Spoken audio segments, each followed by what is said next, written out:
Hello, and welcome to Cheers. That's one woman's opinion. I am your host, Carolyn Mills. Today we'll be looking at Cheers Season 2, Episode 19, Coach Buries a Grudge. This episode first aired on February 16, 1984. It was directed by James Burrows. It was written by David Lloyd. Lloyd passed away in 2009 from prostate cancer. Guest cast includes Fred Carey as Tom. Carey died in 2016, undisclosed cause. And if you recognize his last name, Carey, yes, he is the older brother of Art Carney, who played Ed Norton in The Honeymooners. Arthur Lessick as Art, he's also referred to as Artie in the show, in the episode. He died in 2011 from congestive heart failure.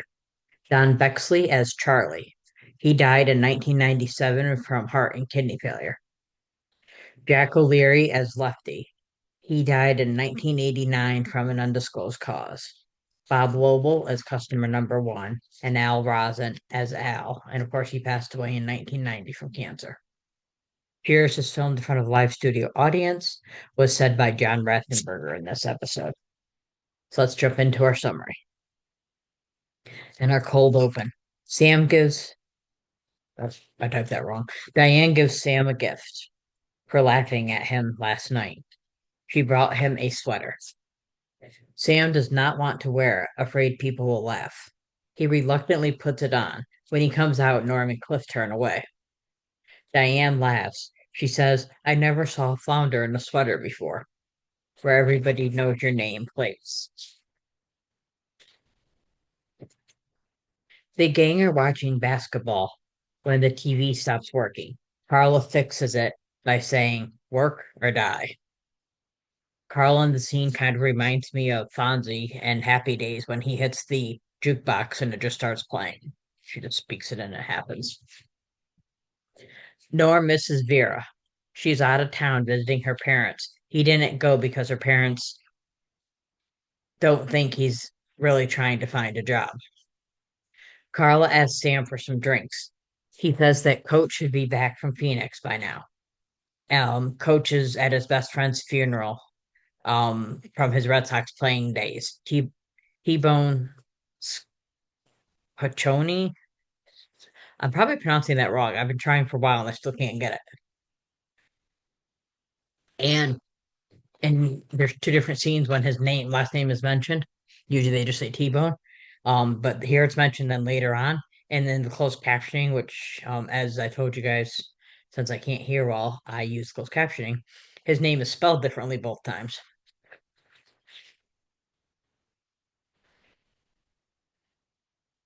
Sam says he didn't go because he didn't care for the guy. Diane asks Sam why he doesn't like T-Bone. Sam said that he's the type of guy who can't pass a mirror without checking himself out, and he thinks he's God's gift to women. Diane holds up a mirror and Sam checks himself out. He tells her there's a difference between thinking it and knowing it.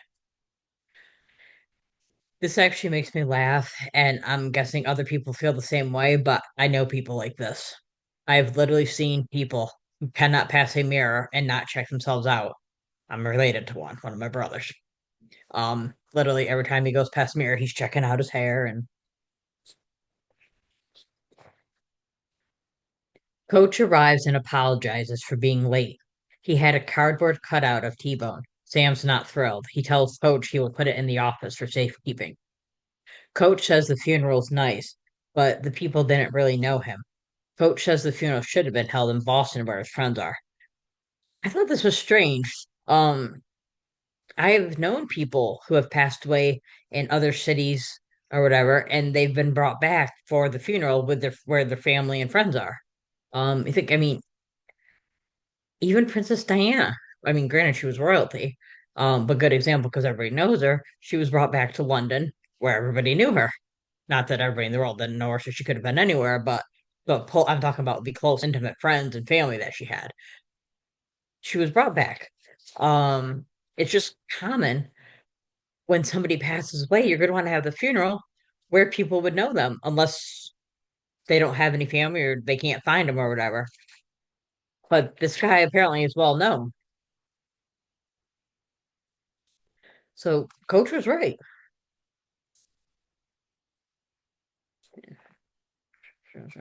Diane thinks they should have a memorial at the bar with all of T-Bone's friends, and Coach loves the idea. Diane writes something for the memorial. Coach wants to add more about T-Bone. And he tells her these random things about how he picked on him and all different things like that. So based on what Coach says, Diane writes, he was a hateful and terrible person. And I thought, if only you knew, Coach. She suggests he stick with what she's already written. He agrees and says he's gonna go practice. The phone rings. Sam answers and it's Vera. Norm takes the call. He learns that Vera never left. Norm says, I gotta admit, I thought I heard someone in the John this morning. This is kind of like a normie trope, where he doesn't know things about Vera, like that she's there, and other things throughout the series that he should really know. So kind of like a norm trope. Diane wants to know Sam's problem with T-Bone. He takes her in the hall and tells her that he tells her that T-Bone made a pass at Coach's wife when Coach was out of town once. His wife told him because he had to tell someone and he was afraid to tell Coach because Coach, it would have made him crazy. They go back into the bar room. Coach comes out of the men's room having overheard everything. Coach asks where, sorry, two C's there. Carla asks where Coach wants the cardboard cutout of T-Bone for the ceremony. Coach punches it. Carla asks, in that case, she grabs Diane and brings her over. Where would you like Diane? Coach goes to the back. After the commercial break, Coach is sitting in Norm's seat. He tells Sam, I hate him, referring to T-Bone. Diane says Coach needs to put it behind him because they are both in heaven now. Norm adds, let's not hope he's hitting on her up there. Norm also has a tendency to say really dumb things at the very dumbest time. Or maybe that's the most wrong time. Either way, it was dumb for him to say that. Coach says a couple should not keep secrets, but Diane disagrees. Sam's actually shocked by this. She says if Sam succumbed in a moment of temptation, she would prefer not to know about it. Sam replies, you got it. Diane becomes suspicious. Great scene. And Carla thinks that now she understands why Sam's dating her because he's gonna drive Diane so crazy that she kills herself. That's what Diane Carla thinks, and of course is willing to help. Artie comes in. Coach hugs him. He asks Coach when he heard the news. Coach misunderstands and says he overheard Sam and Diane talking while he was in the bathroom. Coach says that there isn't going to be a ceremony. He calls T-Bone a dirty, filthy little pig. Sam takes Coach into the office. He tells Diane that he can handle it on his own. Diane tells him he will wait to help him when Sam fails, sorry. She changes it to when and if, then adds mostly when. Sam is unable to cheer up Coach, so he brings in Diane. She's standing out there waiting for him to fail, of course. She has Sam act as T-Bone so that Coach can get his feelings out. No doubt Diane has learned this in her therapy sessions that she's had, as that is a very popular way to do therapy. Coach says, T-Bone, what you did I can never forgive. He says he's going to do him in at the ceremony. Then he yells at Sam and Diane, just stay away from me.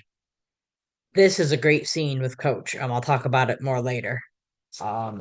His reaction here.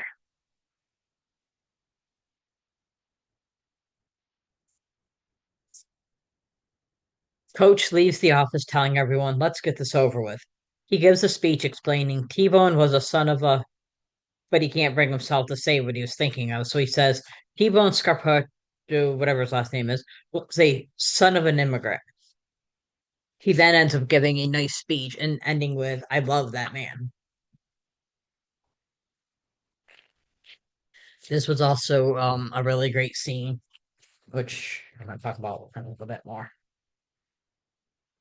Artie says the speech almost made him forgive T-Bone for what he did, and he says that T-Bone went after his wife too. The guys decide that T-Bone is no good. Sam tries to calm them down.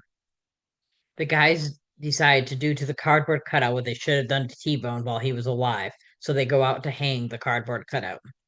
Diane goes to the podium. She sings Amazing Grace. The men all return and join her in singing. This scene is beautiful. Seeing them all singing the song together. The song itself is a beautiful song, but what really gets me is you see Coach put his arm around the cardboard cutout.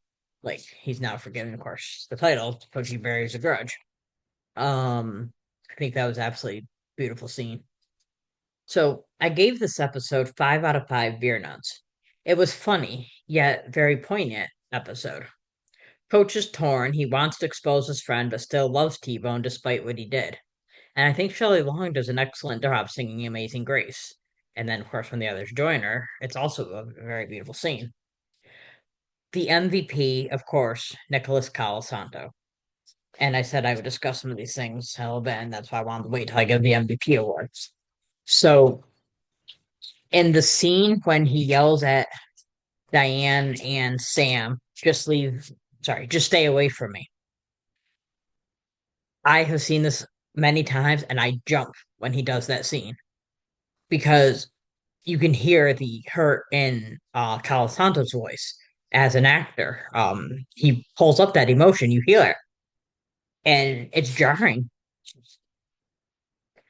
And then when he gives the speech and he starts out with he's a son of a, and then he pauses. Well, of course, that part's funny. Then he says son of an immigrant because he's got to fill them with something, but he can't bring out himself to use that word he wants to use. Um, he really gives a nice speech. It's like the episode in season one, with Coach's daughter, when he tells her that she's beautiful. I see the same thing here. Nicholas Colasanto does a really good job with those tender emotional moments. And I think that's really people compare him to Woody, Coach to Woody, and obviously Woody Harrelson to Nicholas Colasanto being what's considered the dumb character. Coach is more naive.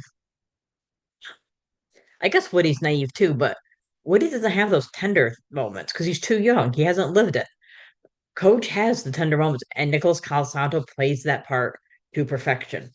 I think these are his best moments when he does these scenes. Best dressed, I gave also Ernie Coach Pantuso. When he first comes in, he has a blue cardigan sweater when he's returned to the funeral, and I really like that on him. I think it's a nice look. And it's not often we see Nicholas Colasanto. We not often see the coach in anything but that white T-shirt. It's just kind of nice to see him something different. Grand slam line between Coach and Artie when Coach misunderstands what he's talking about. You knew about it? Of course, it was all in all the papers. Oh my God. The afternoon edition had pictures. Pictures? I'm a laughing stock. On baseline between Carla and Diane before Coach's return for Phoenix. Let's face it, your taste in people isn't your strong point. She's referring to Sam when he says he doesn't like Tebow. And Diane responds, ah, yes. How would we manage without Carla's wit? Carla, how do you manage without it? Here's a little known fact. The cardboard cutout is of Jimmy Fox, the second man to hit 500 runs in a season. He played for the Sox. He played with the Sox from 1936 to the mid 1942. They added a mustache to the cardboard cutout. And I have a bonus trivia for you today. Nicholas Calsanto often had trouble remembering his lines and would write them on the surfaces of the set. He wrote his line, "It's as if he's still with us now," on a slat by the stairs. After Calasanto's death, the cast would pat the spot where he wrote his line upon entering in remembrance of him. The stairs were eventually repainted, and the line was painted over, much to the dismay of the cast, which is understandable. They'd be upset about that. If you like this episode, please join my Facebook group, Cheers, that's One Woman's Opinion. And you can also follow on Instagram at Cheers One Woman's Opinion Podcast. Oops. And you can follow us on Twitter at One Woman's Opinion. And Reddit, you can join the subcategory, whatever those things are called, at Cheers Rewatch Podcast. And of course, you can always email us with questions, comments, etc. at Cheers One Woman's Opinion Podcast at gmail.com. Oh, and reminder, speaking of this email, while I have it up, don't forget, and we now have 4 episodes. Three episodes left, sorry. And then we're gonna be doing the trivia game. So if you're interested in playing, please comment on one of the things, or the best thing to do is email at Cheers One Woman's Opinion Podcast. So you can be part of the trivia game. And it'll be questions about season 2, and there will be a Cheers related prize. So on Monday, there will be a bonus episode for the anniversary of Nicholas Colasanto's birthday. We'll be rewatching Raging Bull, which is the movie that won for this. And then after that, we only have one birthday left in February, which is Kelsey Grammer. Next week, Cheers Season 2, Episode 20, Norman's Conquest. And that's One Woman's Opinion. Thank you.